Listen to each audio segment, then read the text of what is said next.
الحمد للہ رب العالمین والصلاة والسلام علی سید الانبیاء والمرسلین اما بعد فاعوذ باللہ من الشیطان الرجیم بسم اللہ الرحمن الرحیم۔ الحمدللہ الہادی پروگرام میں اللہ تبارک و تعالیٰ کی صفات فعلیہ سے متعلق درس قرآن کا سلسلہ جاری ہے۔ کچھ صفات فعلیہ پہ کلام کرتے ہوئے ہم وصف تخلیق کے بارے میں عرض کر رہے تھے۔ اللہ تبارک و تعالیٰ نے اس وصف کو خود قرآن عظیم میں مختلف مقامات پر مختلف اشیاء کے ساتھ تعلق کے ساتھ ظاہر فرمایا ہے، اور اس میں چند آیات کریمہ ہم نے آپ کی خدمت میں پیش کی تھی۔ اور یقینی سی بات ہے کہ جب اللہ تبارک و تعالیٰ قرآن عظیم میں مختلف اشیاء کی تخلیق کا تذکرہ فرما رہا ہے تو وہ تذکرہ کوئی بیکار نہیں ہے، ضرور کسی خاص مقصد کے لیے ہے، اور وہ مقصد عظیم کم از کم یہ ضرور ہے کہ اس پر غور و تفکر کی دعوت دی جا رہی ہے کہ ہم اللہ تبارک و تعالیٰ کے وصف تخلیق کو دیکھیں کہ اللہ تعالیٰ نے کس طریقے سے چیزوں کو پیدا فرمایا یا کون کون سی چیزوں کو پیدا فرمایا، تاکہ ان پہ غور و تفکر کرنے کے بعد ہمیں یہ احساس ہو کہ ہم اس ذات پر ایمان رکھتے ہیں، اسے اپنا معبود حقیقی تصور کرتے ہیں، ہم اس کا کلمہ پڑھتے ہیں کہ جو واقعی اس کی مستحق ہے کہ اس کی عبادت کی جائے، اس لیے کہ جس حکمت کے ساتھ، جس وسعت علمی کے ساتھ اس نے چیزوں کو تخلیق فرمایا ہے، اس کی نظیر، اس کا مقابل پیش کرنا یہ ناممکنات میں سے ہے۔ اور جب یہ بات واضح ہو جاتی ہے کہ اللہ تبارک و تعالیٰ کا کوئی مقابل نہیں، کوئی ہم پلہ نہیں، اللہ تعالیٰ کی نظیر پیش کرنا ممکن نہیں، تو یہ فطرت انسانی کا تقاضا ہے کہ وہ کمال کو پسند کرتی ہے۔ ہم اپنے لیے اچھی رہائش، اچھا لباس، اچھے لوگوں کا انتخاب کرتے ہیں جن کے ساتھ ہم اٹھنا بیٹھنا پسند کرتے ہیں۔ اسی طریقے سے دنیا میں ایک اچھا منصب، ایک اعلیٰ اور انفرادی منصب حاصل کرنا یہ انسان کی تمنا ہوتا ہے۔ اسی طریقے سے اپنا معبود منتخب کرنے میں، اپنا ایسی ہستی کا انتخاب کرنے میں، ایسی ذات کا انتخاب کرنے میں کہ جسے ہم اپنا سب کچھ سمجھیں، اس میں بھی انسان یقینی سی بات ہے کہ کمال کے آخری درجوں تک پہنچنا چاہے گا، اور وہ وصف کمال اللہ تبارک و تعالیٰ کے علاوہ اور کسی کے پاس نہیں ہے کہ اس کے پاس وہ کمال ہے کہ جس کمال کی برکت سے دنیا کے تمام کمال والے بن رہے ہیں، اور اللہ تبارک و تعالیٰ جس کے لیے باکمال ہو جائے، یعنی جو اللہ تبارک و تعالیٰ کو اپنے لیے باکمال سمجھے اور اس کے مقابل کسی کو باکمال تصور نہ کرے، مقابل باکمال تصور نہ کرے، وہ یقیناً خود بھی باکمال ہو جاتا ہے۔ تو وصف تخلیق پر کلام چل رہا تھا، مزید آیات آپ کی خدمت میں عرض کرتے ہیں۔ سورہ یاسین کی آیت نمبر 34 میں اللہ تبارک و تعالیٰ نے ارشاد فرمایا، سبحان الذی خلق الازواج کلہا، پاک ہے وہ ذات جس نے پیدا فرمایا تمام جوڑوں کو، یعنی ہر چیز کے جوڑے پیدا فرمائے، مما تنبت الارض، ان چیزوں میں سے کہ جنہیں زمین اگاتی ہے، ومن انفسہم، اور ان کی ذاتوں میں سے، ومما لا یعلمون، اور ان چیزوں میں سے کہ جنہیں یہ لوگ نہیں جانتے ہیں۔ گویا کہ اس میں تین چیزیں اللہ تبارک و تعالیٰ نے بیان فرمائی۔ ویسے تو پہلے ایک چیز بیان فرمائی کہ اللہ تبارک و تعالیٰ نے ہر چیز کے جوڑا پیدا فرمایا ہے، یعنی ایک نر اور ایک مادہ، ایک مذکر، ایک مؤنث، ایک میل اینڈ ایک فیمیل، مختلف اللہ تعالیٰ نے جنس رکھی ہیں، اور یہ ہر چیز کے اندر رکھی ہیں۔ چنانچہ اللہ تعالیٰ نے ارشاد فرمایا کہ یہ ان چیزوں میں سے ہیں کہ جنہیں زمین اگاتی ہے۔ تو آپ اگر سائنس کی جو تحقیقات ہیں ان کا مطالعہ کریں تو یہ بات بالکل واضح ہو جاتی ہے کہ جس طرح انسانوں میں دو جنس ہیں، ایک مذکر ہے ایک مؤنث ہے، اسی طریقے سے درختوں میں بھی باقاعدہ ایک مذکر ہوتا ہے ایک مؤنث ہوتا ہے، اور ان کے جو اجزاء ہیں وہ آپس میں ملتے بھی ہیں، اور اس سے مزید پھر پھل وغیرہ پیدا ہوتے ہیں اور مزید پودے وغیرہ پیدا ہوتے ہیں۔ گویا کہ جس طریقے سے اللہ تبارک و تعالیٰ نے انسانوں یا جانوروں میں توالد و تناسل کا ایک سلسلہ رکھا ہے، اسی طرح درختوں کے اندر بھی اس چیز کا شعور رکھا ہے، اگرچہ وہ خود جاندار نہیں ہیں اور خود وہ عمل نہیں کرتے، لیکن اللہ تبارک و تعالیٰ ایسے اسباب پیدا فرما دیتا ہے کہ ان کا یہ توالد و تناسل کا سلسلہ جاری و ساری رہتا ہے، اور اس طرح ان کی نسل بھی بڑھتی ہے اور پھلوں وغیرہ کی افزائش کے سلسلے میں، پھلوں وغیرہ کی پیداوار کے سلسلے میں بھی چیز کار فرما رہتی ہے۔ اور یہ بڑی حیرت انگیز چیز ہے اگر آپ اس پر غور و تفکر فرمائیں کہ کھجور کے درختوں میں نر بھی ہوتا ہے، مادہ بھی ہوتی ہے، لیکن پھل مادہ کھجور کے اندر لگتا ہے۔ اسی طرح ناریل کے معاملات ہوتے ہیں، اور اسی طریقے سے دیگر درختوں وغیرہ کے مسائل ہیں۔ اسی طرح پھولوں کے اندر بھی یہ چیزیں ہوتی ہیں، پھولوں والے جو پودے ہوتے ہیں۔ تو یہ مطالعہ سے تعلق رکھنے والی چیز ہے، جس سے اندازہ ہوتا ہے کہ ہمارے رب کریم کے علم کی کیا زبردست وسعت ہے کہ آج سائنسدانوں نے طویل غور و تفکر کے بعد، ایک طویل ریسرچ کے بعد اس بات تک پہنچنے کی سعادت حاصل کی کہ ہاں، درختوں کے اندر بھی، پودوں کے اندر بھی اس طریقے سے دو جنسیں موجود ہیں، ایک کو مذکر ایک کو مؤنث کہا جا سکتا ہے۔ انہوں نے دریافت کیا ہے۔ میرا رہنما کوئی اور ہے۔ اور اللہ تبارک و تعالیٰ درختوں کے اندر یہ جو دو جنسیں پیدا فرمانے والا ہے، اس نے خلق کا لفظ استعمال فرمایا، تو یقینی سی بات ہے کہ ایک چیز کو پیدا کرنا اور ایک پیدا شدہ چیز کو تلاش کر لینا، اس میں فرق ہے۔ پیدا کرنا کمال ہے، تلاش کرنا بھی اگرچہ کمال ہے، لیکن اتنا بڑا کمال نہیں جتنا پیدائش کمال ہے، کیونکہ پیدائش کسی چیز کی ایجاد کے لیے یقینی سی بات ہے کہ پہلے ایک پلاننگ درکار ہوتی ہے، اور وہ بالکل ایکوریٹ ہونی چاہیے، اس میں کوئی کمی نہ ہو، اس میں کوئی نقص نہ ہو، اور پھر اس کو مطلب جب انسان ایک پہلے تھیوری بناتا ہے، پھر ایک پریکٹیکل باقاعدہ اس کا کرتا ہے، پھر لوگوں کے سامنے اس چیز کو پیش کرتا ہے کہ اب یہ دیکھیں یہ میری محنت کا نتیجہ ہے، کیا اس کا نتیجہ نکلتا ہے، آپ بتائیے، اور اس کو سراہیں یا دیکھیں کہ کیا اس میں نقص ہے، کیا اس میں اچھی چیز ہے، اور پھر لوگ اس کو سراہتے ہیں۔ اگر کوئی عیب ہوتا ہے تو عیب کی نشاندہی بھی کی جاتی ہے۔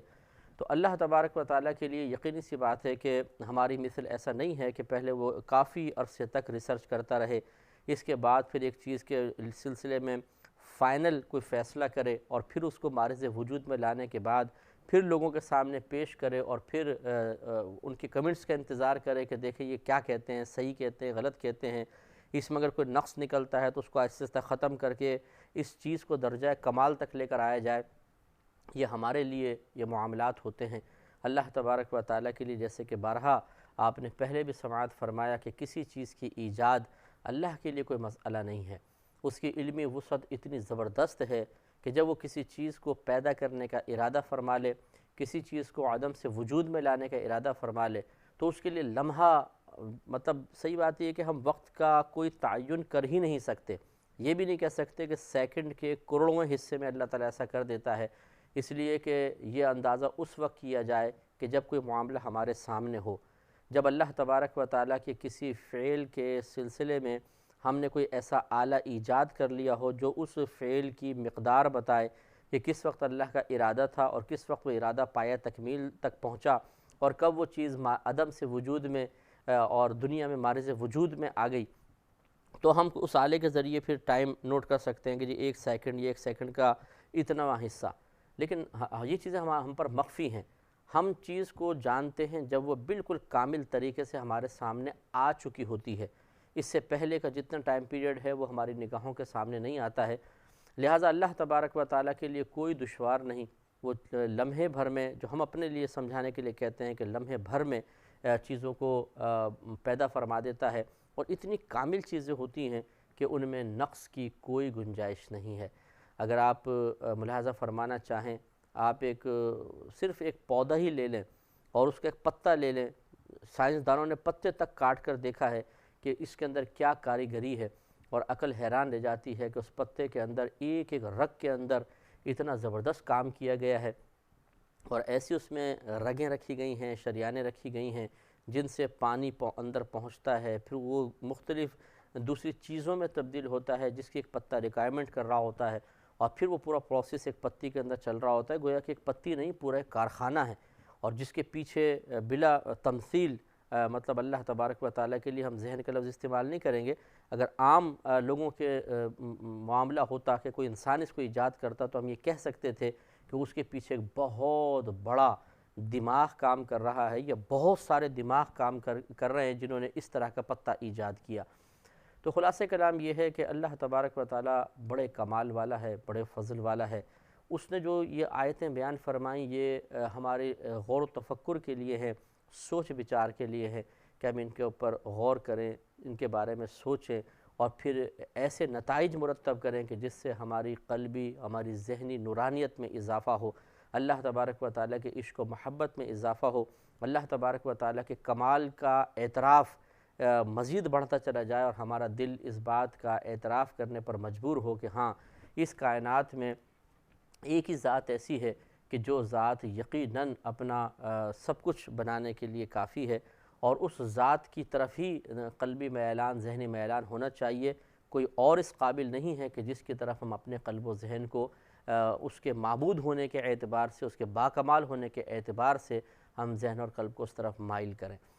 اور پھر اللہ تعالیٰ نے فرمایا وَمِنْ أَنفُسِهِمْ، اور ان لوگوں کی جانوں میں سے بھی اللہ تعالیٰ نے جوڑا پیدا کیا۔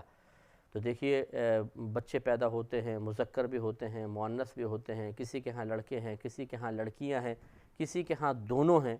اور اللہ تعالیٰ نے فرمایا اور ان چیزوں میں سے بھی ہم نے جوڑے پیدا کیے وَمِمَّا لَا يَعْلَمُونَ، جن کو یہ لوگ نہیں جانتے۔ اس کا مطلب یہ ہوا کہ بہت ساری ابھی مخلوق ایسی ہے کہ جس کا انکشاف ابھی تک نہیں ہوا ہے، اور یقینی سی بات ہے سائنسدان بھی اس کا اعتراف کر رہے ہیں، اور آہستہ آہستہ انسان آگے بڑھتا چلا جا رہا ہے۔ مثلا زمین کو کھود کر دیکھا جا رہا ہے، کئی میل تک گہرے گڑھے کھود کر پھر اندر جا کر دیکھتے ہیں کہ کوئی اللہ کی مخلوق نیچے بھی ہے کہ نہیں، اور جتنا گہرائی کے اندر انسان اترتا چلا جاتا ہے ویسے ویسے اس پہ انکشاف ہوتا ہے کہ اندر بھی مخلوق ہے، یعنی کئی میل کی کھدائی کے بعد بھی یہ دیکھا گیا کہ اندر پانی ہے اور پانی کے اندر حیات موجود ہے، ایسے بیکٹیریاز موجود ہیں جو اتنی حدت کے اندر، یعنی اتنی گرمی شدید، جتنا زمین کھودتے جائیں گے گرمی بڑھتی ہے، لیکن اللہ تبارک و تعالیٰ نے ان چھوٹے چھوٹے جرثوموں کو، بیکٹیریاز کو اتنی قوت عطا فرمائی ہے کہ وہ اس گرمی کو برداشت کر سکتے ہیں۔ میرا رہنما کوئی اور ہے۔ اسی طریقے سے سمندر میں سمندر کی گہرائی ابھی تک بعض جگہ ایسی ہے کہ وہاں تہ تک پہنچنا ممکن نظر نہیں آتا ہے، کئی 100 میل نیچے گہرائی ہے، تو 24 میل، 25 میل، 50 میل، اس طرح جتنا اندر جا سکیں، کیونکہ جیسے جیسے اندر جاتے ہیں ویسے ویسے دباؤ بڑھتا چلا جاتا ہے، اور آکسیجن کی کمی کے باعث انسان کی ہلاکت یقینی ہوتی ہے، اور وہ گیس سلنڈر میں اتنی گیس تو یقیناً نہیں ہوتی کہ اس اندر جا کر پھر بہت دیر تک ریسرچ کر کے پھر واپس بھی آ سکیں۔ تو اس وجہ سے جہاں تک ابھی تک انسان پہنچ سکا ہے، اندر سمندر کی گہرائیوں کے اندر پہنچنے کے بعد ایسی مخلوقات کا انکشاف ہوا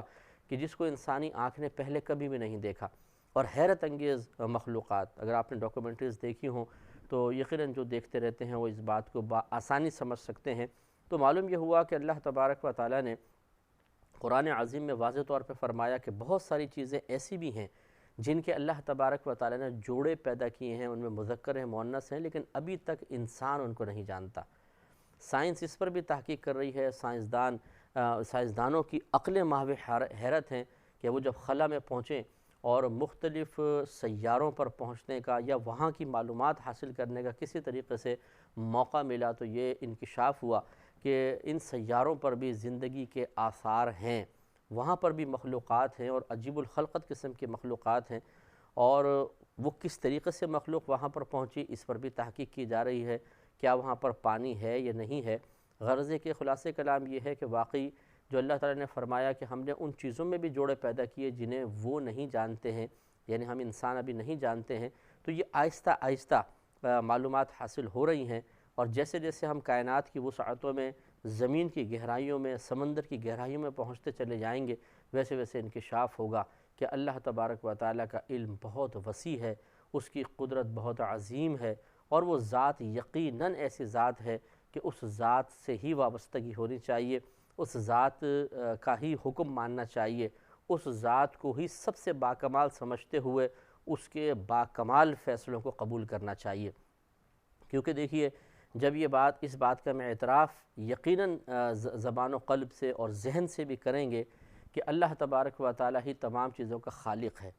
یہ جیسے قرآن میں اللہ تعالیٰ خود بیان فرما رہا ہے ہر چیز کا وہ مالک ہے، تو جو خالق اتنی عظیم تخلیق کر سکتا ہے اور اتنی بے نقص تخلیق کر سکتا ہے، یقینی سی بات ہے وہ انتہائی باکمال ہے، اور اس باکمال ذات کا ہر فیصلہ باکمال ہے۔ یقیناً وہ جس چیز کا مشورہ دے گا، وہ جس چیز کا حکم دے گا، وہ کوئی ناقص چیز تو نہیں ہوگی، وہ غلط کیسے ہو سکتی ہے؟ وہ اللہ تبارک و تعالیٰ جو اتنی باریکیوں کے ساتھ، جس کو ہم آج دریافت کرنے کے بعد حیرت زدہ ہیں کہ کیسی باریکیاں ہیں اور کتنا اس صناعت کے اندر کمال ہے، جب ہم اس چیز کا اعتراف کرتے ہیں تو یقینی سی بات ہے کہ اس کی یہ باریک نظری صرف ایجادات تک محدود تو نہیں ہے۔ یقینی سی بات ہے کہ جب وہ کسی چیز کا حکم دے رہا ہے تو جس چیز کا حکم دے رہا ہے وہ بھی یقیناً باکمالی ہوگی، صحیح ہوگی، درست ہوگی۔ لہذا جب اللہ تبارک و تعالیٰ اپنی وحدانیت کی دعوت دے رہا ہے کہ اس کا اقرار کرو کہ اللہ تعالیٰ ایک ہے، تو اس کا مطلب ہے اور کوئی معبود نہیں۔ جب وہ اس بات کی دعوت دے رہا ہے کہ صرف اسی کی عبادت کرو، تو کسی اور کی عبادت نہیں کرنی ہے۔ جب وہ یہ خبر دے رہا ہے کہ اس کے نبی اس کا پیغام لے کے لوگوں تک آتے ہیں اور آخری نبی سیدنا محمد صلی اللہ علیہ وسلم ہیں، تو بس اس کو ماننا چاہیے۔ اسی طرح جب وہ خود یہ خبر دے رہا ہے کہ قرآن اس کی آخری کتاب ہے جس میں اس کا کلام موجود ہے، تو اس کو ماننا چاہیے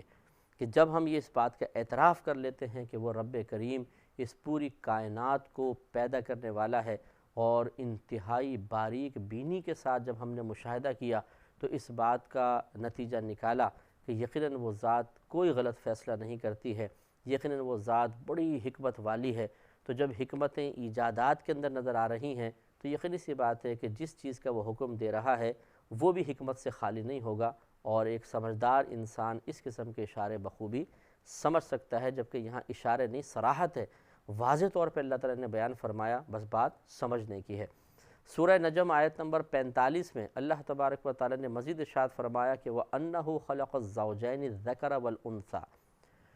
اور بے شک اس نے یعنی اللہ تبارک و تعالیٰ نے پیدا کیا زوجین کو، زوج کہتے ہیں جوڑے کو، زوجین مانے دو جوڑوں کو، الذَّكَرَ وَالْأُنثَى، ایک مذکر اور ایک مؤنث۔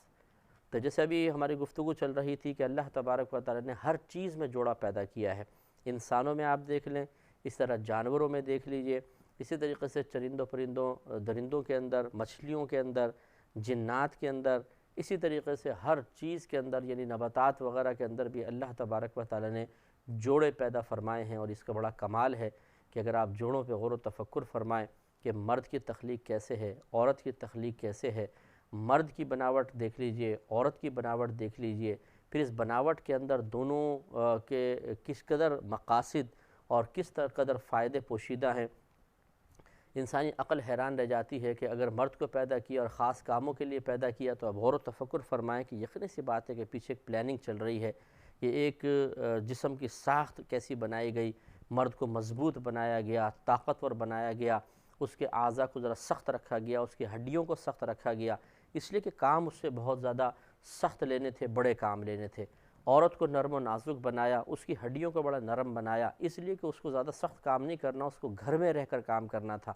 تو یہ تمام ایک پیچھے باقاعدہ ایک آپ غور کریں کہ ایک ذہن کام کر رہا ہے، جو کہ ہم اللہ کے لیے ذہن کے لفظ پھر میں عرض کروں کہ استعمال نہیں کر رہے، لیکن ایک باقاعدہ ایک علم ہے، ایک پلاننگ ہے، اور اس کا نتیجہ ہمارے سامنے باکمال طریقے سے ظاہر ہے۔ اس پہ سلسلہ کلام انشاءاللہ جاری رکھیں گے اگلے پروگرام میں بھی۔